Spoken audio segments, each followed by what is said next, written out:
First of all, I had to take heat just for ordering this WrestleMania, right? Because I was calling people because I wanted to split the bill, and they got on my case about it, right? They're like, why do you want to watch that stupid crap? You know, it's Triple H versus Orton again, and they were just in a triple threat match last year, all right?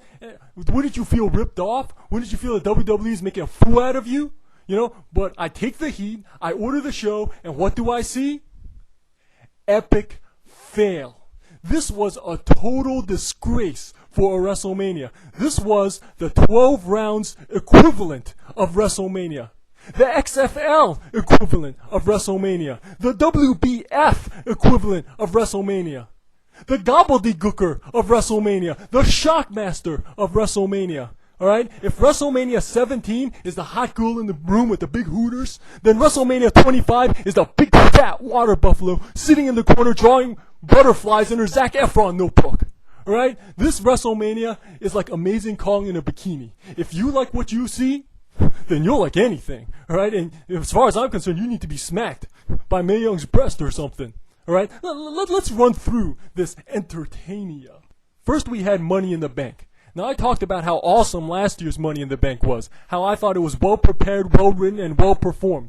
Well, this year's Money in the Bank was the lazy version of that. It was lackluster, right? The performers once again did their job, but they were let down by the writing, alright? You had this whole section where people were just diving outside the ring, alright? Christian dives outside the ring, MVP dives outside the ring, Shelton comes off the ladder, Kofi and Punk dive outside the ring, and then Hornswoggle dives outside the ring. You know, what was that? The punchline? And then you have Kofi climbing up the ladder, which was cool, but I think that's been done before. You know, this whole match felt like it was written by an idiot at 2 a.m. right before going to bed. You know, this whole match, you know, felt like it reminded me of a fat girl bragging about her bra size. You know, I mean, it looks good on paper, but when you look, that's a different story.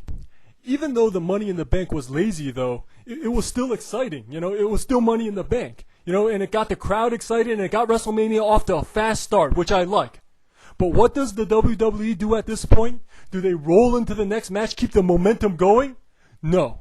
They have Kid Rock come out and sing, by my count, 5 songs, alright? It became a rock concert that seemed to go on forever after only one match had taken place on the air. You know, any momentum that the Money in the Bank started up disappeared like virgins on prom night. You know, and to compound things further, they used the last song for all the divas to come out at the same time.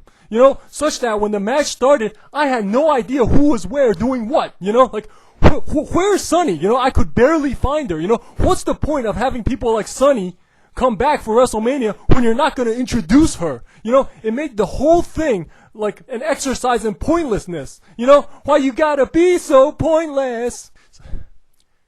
Let's see, now so far we've had a lazy Money in the Bank, a rock concert that seemed to go on forever, and a pointless diva match. And what does the WWE give us after that? Chris Jericho getting knocked down after one punch by an actor. Alright, Jericho goes in the ring and he beats Piper, dominates Snuka, beats Steamboat, who was a beast, gets the best of Ric Flair, only for an actor to come in and knock him down in one punch, making all 5 wrestlers look bad. You know, like, come on, this is a joke. Alright, as far as I'm concerned, at this point in the show, for me, this is like one of the worst WrestleManias of all time. At this point, it's like a 2 out of 10. You know, with both points going to Steamboat.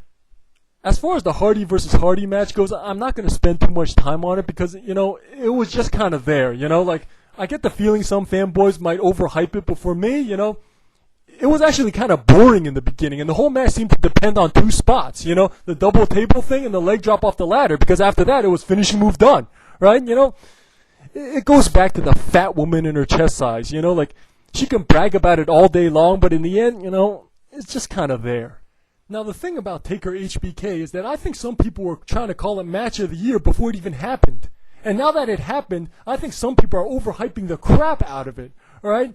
Some people need to understand that just because a match is long doesn't necessarily make it good and doesn't necessarily make it match of the year, alright? This was a good match. Right? But in my opinion, there was way too much laying around. And as far as it being one of the all-time greats like some people seem to be saying, You know, what I gotta say is that it lacked the emotion of Flair HBK last year. In my opinion, it was not as good a wrestling match as Edge Taker last year, and knowing 99% chance that Taker was gonna win pretty much took away the rest. Alright? I'm not taking away from the match. All I'm saying is that I've seen Taker HBK before, both on pay-per-view and in person in the arena.